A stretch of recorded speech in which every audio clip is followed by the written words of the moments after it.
अशोक वानखेड़े जी। इन दोनों राज्यों पर नजर डाली जाए तो इन दोनों राज्यों में पिछली बार गठबंधन के साथ भारतीय जनता पार्टी ने 67 सीटें जीती थी और अकेले बीजेपी ने 48 सीटें जीती थी, 48 सीटें। और आप समझ सकते हैं कि कितना महत्वपूर्ण है 50 सीटों वाला राज्य बीजेपी के लिए। तो जो बीजेपी के लोग दावा करते हैं कि यूक्रेन और उसमें रूस में जब युद्ध चल रहा था तो नरेंद्र मोदी जी ने उसे रुकवा दिया।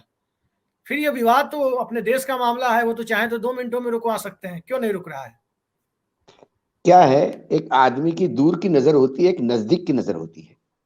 मोदी जी की दूर की नजर बहुत अच्छी है। वो यूक्रेन उनको दिखता है, नेपाल का भूकंप दिखता है, मालदीव्स में पानी का क्राइसिस दिखता है। वो वहां का तो रोक पाए, लेकिन हिमाचल का विद्रोह नहीं रोक पाए। यूक्रेन के मतलब रशिया के पुतिन साहब तो मोदी जी को शायद भगवान मानते होंगे, तो जो उनकी बात सुन ली।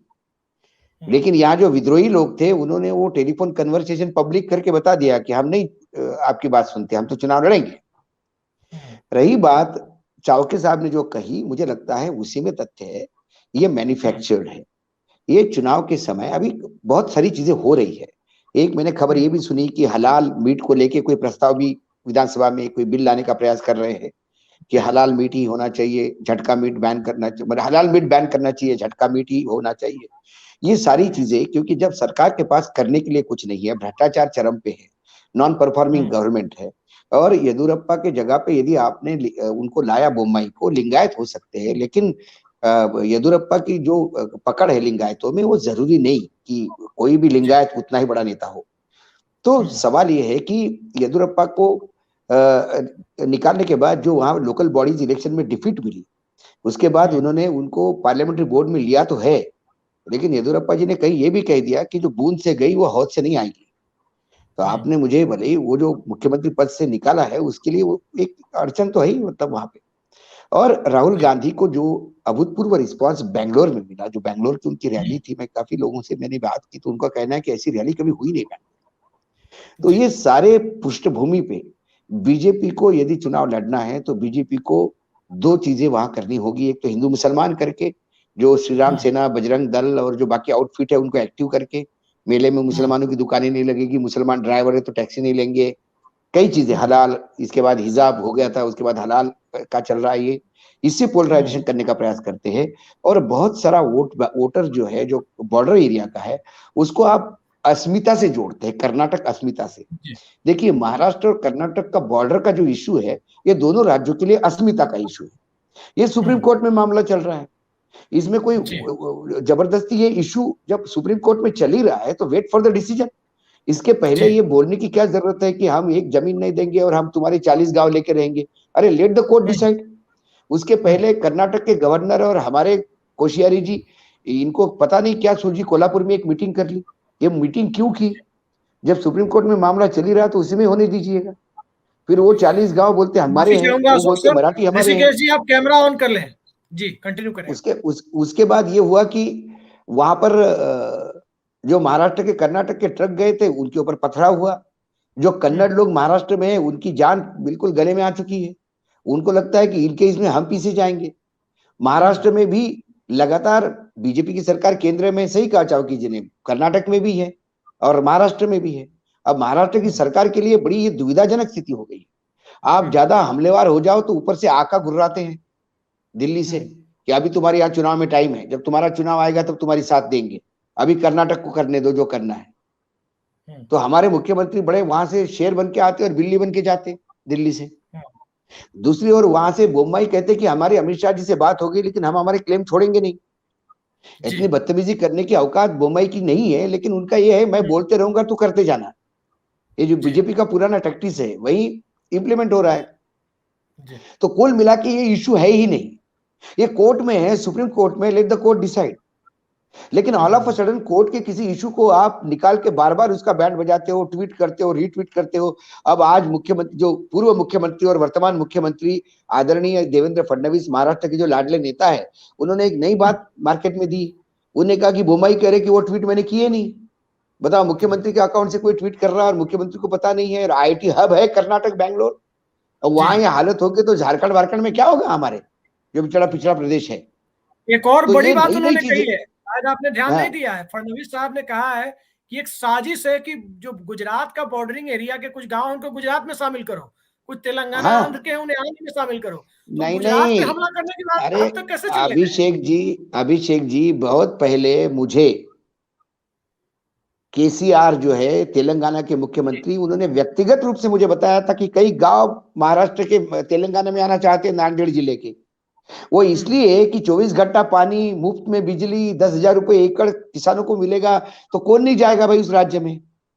जी यहाँ बॉर्डर के राज्य अभी तक विकसित नहीं हुए हैं, उनको फैसिलिटी नहीं देते आप। आपको लगता है कि आगे पीछे कर्नाटक में चले जाए तो वहां रोड बना के क्या फायदा। जी तो वो गांव आज एक ऐसी जिंदगी जी रहे हैं जो उनके, जिसके हकदार नहीं है, वो अच्छी जिंदगी जीनी चाहिए। जी। और फिर जैसा कोई ऐसा बवाल आता है, तुरंत एक स्टेटमेंट आता है कि बॉर्डर के गांव को भी सुविधा दी जाएगी। अरे 75 साल हो गए देश आजाद होके, अभी तक तुम कह रहे हो कि बॉर्डर के गांव को देनी चाहिए। हम्म। तो ये जो लगातार अस्मिता का कार्ड खेला जाएगा वहां पे बॉर्डर एरिया में, कर्नाटक एरिया में, बाकी जगह हिंदू मुसलमान का कार्ड किए, तो पूरा इलेक्शन का एक मैन्युफैक्चर्ड इशू है। जी इसको कोई लेना देना नहीं महाराष्ट्र से। महाराष्ट्र में जो गांव है उसी का पहले भला करे।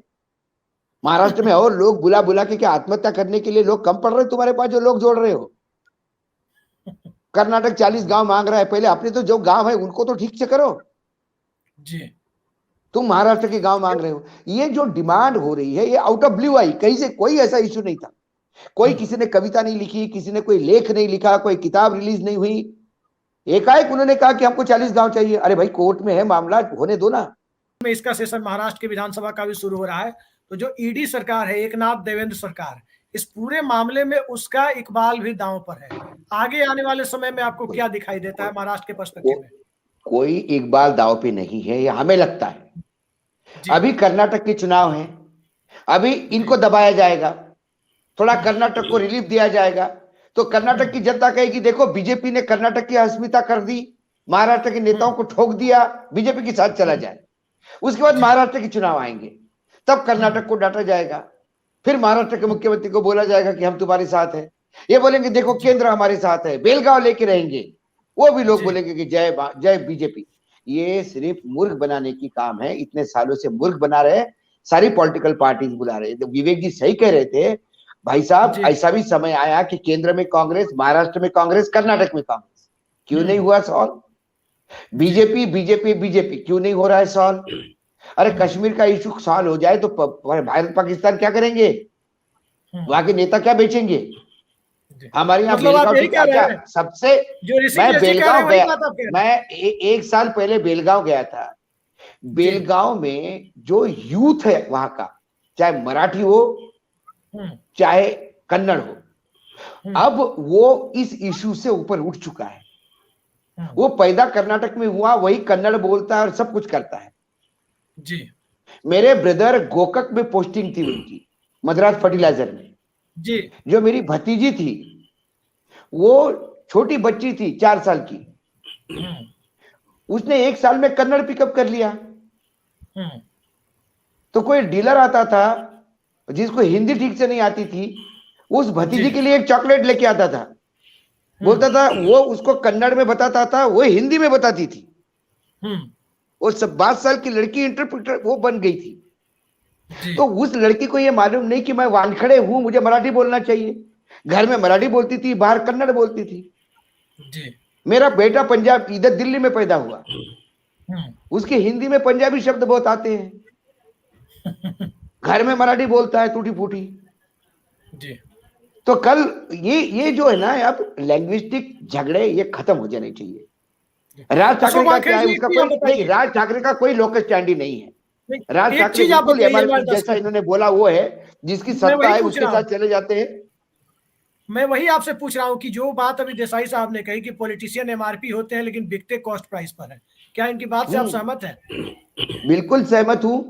और राज ठाकरे का कॉस्ट प्राइस महाराष्ट्र की जनता ने दिखा दिया, 0/0 है, कहीं नहीं है, वो सिर्फ हवाबाजी में है, मीडिया में है जी। और बाकी पॉलिटिकल पार्टीज, हम यहाँ गए थे, कई लोग गए वहां, इरिटेशन किया, बेलगाव घेऊनच येणार, बेलगाव घेऊन येणार। अरे घेऊन काय येणार, क्या करेगा बेलगाव लाके? पहले कोल्हापुर वाले को तो पानी दो, फिर बेलगाव वाला आए तो उसको पानी देना। वही कर्नाटक वाले, हम बेलगांव नहीं छोड़ेंगे। अरे क्या नहीं छोड़ेंगे, पहले पानी पिलाने की व्यवस्था नहीं है, 70 साल पानी नहीं पिला रहे, पानी की व्यवस्था नहीं कर सकते, जो मूलभूत सुविधाएं हैं वो नहीं दे पाते आप, और आप अस्मिता की बात करते हैं। ये सिर्फ पॉलिटिकल है। चुनाव के बाद ये सब शटडाउन। यदि चुनाव नहीं होने होते अभी बेलगांव में, कर्नाटक में, तो ये इश्यू भी नहीं होता और हम डिस्कस भी नहीं करते। इतने सालों से सुप्रीम कोर्ट में केस पेंडिंग है, कभी इसकी चर्चा सुनी है आपने? नहीं। ये चुनाव के टाइम पे उबाल आता है और कुछ नहीं है जी।